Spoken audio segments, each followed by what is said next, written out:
Three, two, one. Hey, everybody, this is Victor. I am here with Munya. I think it's part four, if I'm not mistaken. We've done Yep. quite a bit, and we're going to be talking about how Munya wrapped up his first flip and he had his exit here. So exciting stuff. So we're definitely going to talk about that. How are you doing? I'm good, Victor. Doing a lot better now. How are you? I'm good. I'm good too. I'm good too. I should have mentioned, so you're a student of mine. I'm making sure to mention that now. So you're a student of mine in my program, Six-Figure House Flipper. I teach people how to get started flipping houses. And you're actually, I think you were one of my first students. I think you started about a year ago. Is that right? Like 9 months ago, a year ago? Do you remember? Yeah, I think it was about 9 months ago. Okay, 9 months ago. Okay, that seems about right. Awesome. Okay, well, very cool. Well, I wanted to do this one because you, like in the previous videos, we're like, okay, we have a deal on a contract. Awesome. It's like, okay, now we closed on it. Okay, awesome. I think that was our last one where it's like, okay, we bought it and we're in the middle of renovation. So I just want to like wrap up like your first flip and like your first milestone here, like doing your first deal, which is exciting. And just kind of share the numbers, share what happened, share all those updates. As they say, and as I say, like your first flip is always your hardest.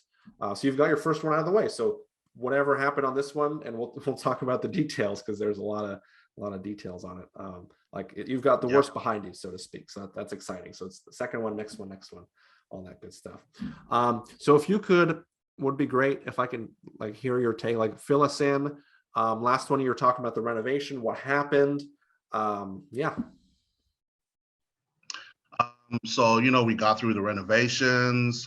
Everything was good. We staged it. We put it on market. Mhm. And on the first day, we actually got an offer. Yes. Yeah. We got an offer. It was about $3,000 under asking. And we did accept the offer. Yes. And unfortunately, something happened with that. And we ended up falling out of contract. Mhm. So we put it back on the market, and we did get another offer about less than 2 weeks, actually. Less than 2 weeks later, we did get another offer, Mhm. and we went ahead and accepted that offer. Mhm. So what happened is we ended up, we were under contract with the buyer, but there were some issues with financing on their end. Mhm. And so they've been trying to get the financing. I think they've gone about twice now trying to get it. And then we also ran into some appraisal issues. Yeah. Yeah. So what happened on Yeah. the appraisal? Because that's really rare, even for like me and my flips. Like 95% of the time it appraises, but on this one it didn't. So if you can, like, yeah, what happened?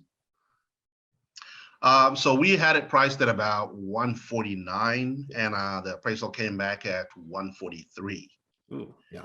And in addition to that, there was some additional requests that they made as far as things that they needed to be done. Mhm. We found out that we had to do some work on the septic, and that actually hit us pretty hard. The roof as well, we kind of had to replace the whole roof. Initially, we Yeah. just did some repairs to the roof. We thought that, the roof wasn't in good enough condition. Come to find out, we have to repair the whole thing, and it is a metal roof, so it costs a lot more. So we just ended up getting hit by all these extra costs and everything. So we did go ahead and do that. But oddly enough, even after all those things were done, there were still financing issues with the buyer and their bank. And so there's been a lot of back and forth regarding that. And we had some title issues as well. We actually had to end up going with 3 different title companies, just trying to get everything done. Mhm. The first title company was not helpful at all. We used a second title company, and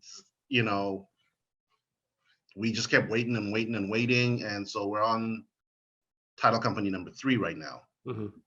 So it looks like we're making some kind of headway with this company. And yeah, so it caused a lot of delays. We'd had to wait. The good thing is our buyer was still very interested in the property. Yeah. She needed to move as quickly as possible. And so we still communicate with her. As a matter of fact, she did move into the property. We've gone ahead and turned it into a rental. Mhm. So that was the big thing here, is that the delays, appraisal issues, we had to put in more money into the repairs. But the good thing is, I think we were ahead with our numbers and what we thought we were going to come out with on top.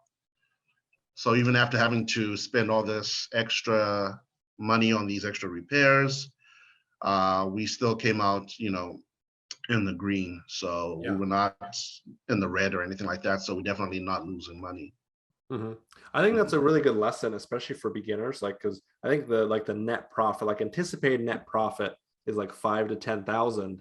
So even though it didn't appraise, one, even though there were delays, because all these things delayed it, and like a buyer fell through, and this is on the second buyer. So even though that happened, even though there were extra repairs and you had to replace the roof and there are extra repairs that were needed, like it's still a profitable deal, which I think is a great lesson. Like, as long as you buy it right, like you make your money when you buy, as long as you buy it right, like, damn, like everything that could have gone wrong did go wrong.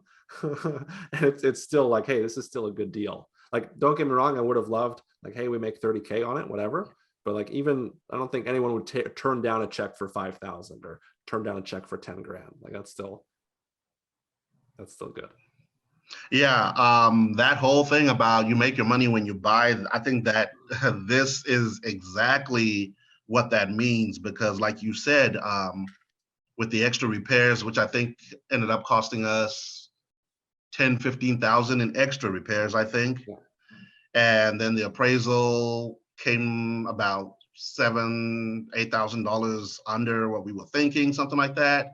We were still able to be profitable. So definitely making your money comes when you buy right, because you have to anticipate a lot of these things, and you never know what will happen. So like you said, initially we thought it was going to be 30,000 net profit deal, but after everything, it ended up coming down to about a 10,000 net profit. And so as long as we're not losing money, I'm happy with that, you know. So, okay, so it's but a lot of, oh, go ahead, sorry. I was just saying, it's just a good learning lesson to just kind of be prepared for that and make sure that you have enough of a cushion in your numbers to account for any unforeseen circumstances, such as what happened with this flip, Yeah, what I like in this case is, like, everything that could have gone wrong did go wrong. Like, it went over budget, didn't sell for as much as we wanted, all that stuff. And then, like, it's now a rental, but it's like a cash flow positive rental. So, and this is like a good lesson for you and other like beginners out there. Like, you got to have like multiple exit strategies, which is important. But like, your worst case scenario isn't that bad. Like, your worst case scenario, that's not bad. I think it's cash flowing like $300 a month, $400 a month. It's like, damn, that's not bad at all. Like, everything went to hell, and I'm still making money every single month. So, I guess that's not such a bad, trade. Yep. You got to have more than one exit strategy for sure when you're doing this, because if one exit strategy falls through, you want to make sure that your backup strategy will still apply to your deal and that it still fits. And in our case, turning it into a rental works just as well, because we are cash flowing on a monthly. We have moved in the buyer as the renter. So she really, really wanted the house. She really, really wanted to move in as quickly as possible. So that's what we went ahead and did. So we are cash flowing, positive cash flow. I think it's about $1,100 a month. Yeah, for the rent is what she's paying. Yeah, and I think our payments are about under 600 a month. So like the mortgage, that sort of thing. Okay, then you have taxes and property taxes and insurance, and yeah, so like $300-400 a month. So $300-400 a month is what we're positively cash flowing monthly. Yeah, that's good. What are some of the things you learned? Because you've been, especially on this one, like, this is not typical, by the way, for your first deal. This never happened to anyone, basically, that I know. So you've learned quite a bit, and you've been kind of through a roller coaster, so to speak. Like, what are some other things like you've learned just going through this entire process, and like doing your first deal A to Z here?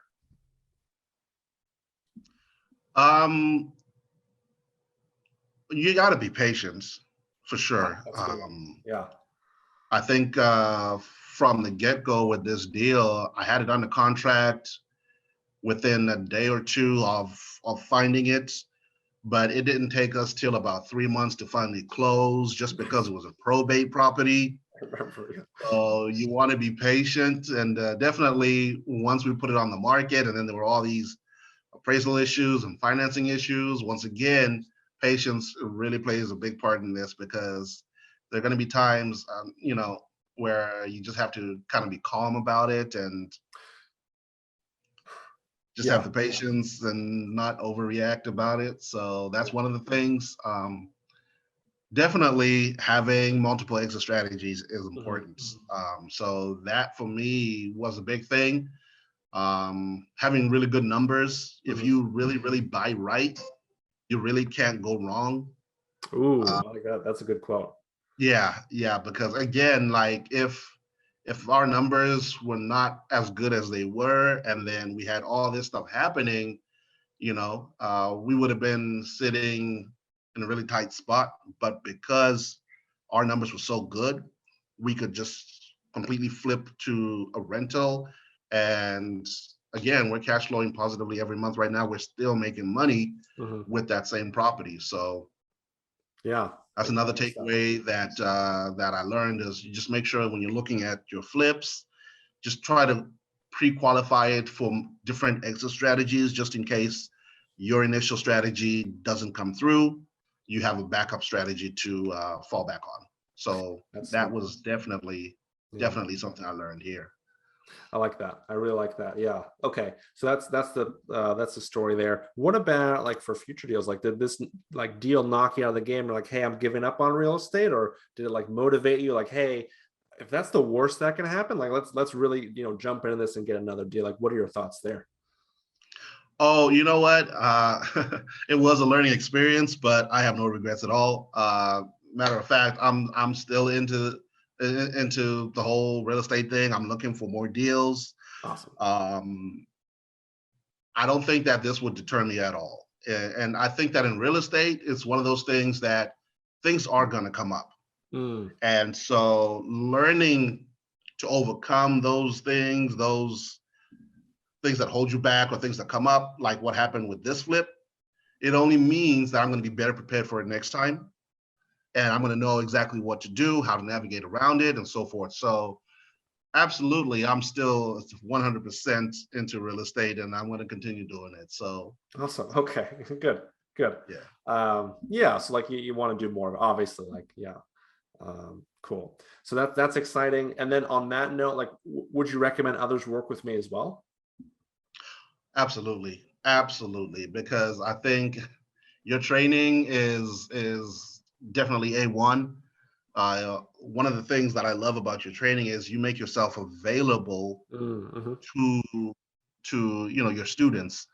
I've seen and heard of people who buy into these programs, and they're told that you're going to be working one-on-one with this guy, and every time you call, you're speaking to some hired help or something like that. With you, it's like, hey, if I pick up the phone and call you, you're picking up directly. You've made yourself available to us through so many different avenues, through the phone, through the apps. You've got your group. You do these weekly calls on Zoom, on Facebook, like twice a week. You're always bringing people and resources and introducing those resources to your group. Private money. We talked to all kinds of people, institutions funding grow, for example. So there's a lot of value that you add that's just beyond, this is what you do, this is how you flip a house, or beyond a video that some of these other training or mentors do. It's like you get access to some videos and that's it, but you continue to make yourself readily available, even the one-on-one calls that you can schedule on Saturdays and just speak with each other. So I think that works really great. And you're always asking and engaging with everybody, so nobody feels left out. Nobody feels like you're not giving them the attention they need. And I think as a first-time flipper, as a new investor, that kind of support is important, because I think you get nervous, you're scared, you've got that whole analysis paralysis that everybody talks about. So being able to bring you a potential deal, go through it, go over the numbers, you've made it a very seamless introduction into real estate for me. And I would highly recommend that. If you want to get into it, you absolutely can. And, you know, for me, one of the great things is I was able to do this deal with absolutely zero money out of my own pocket. That's right. So Yeah. that's one of the things that with your training, you were able to help me to do that. And so, you know, if you talk about, and I hear a lot of people saying they don't have the money to get started in real estate. I was one of those people, but you showed me a way to be able to do it with absolutely zero out of pocket.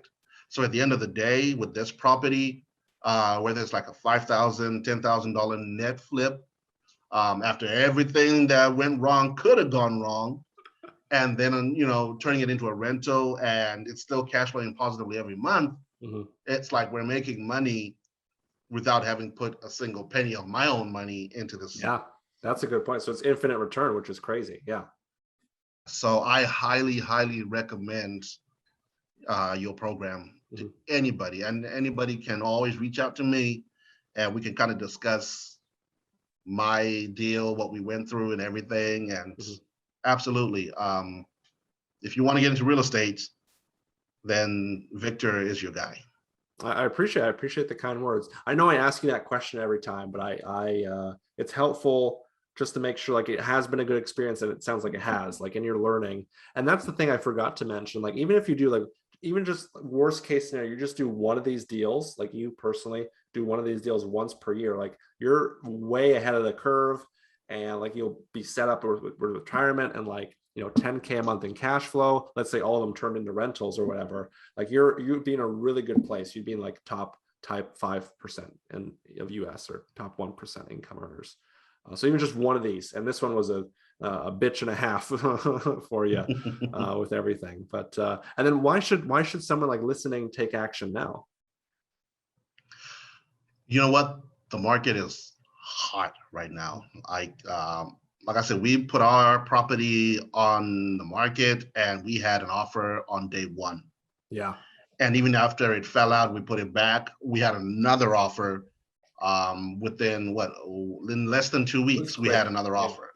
So, you know, you hear people talking about, oh, you got to wait for the market, or the market is not right. It is hot right now to get in. Like, you should not be waiting.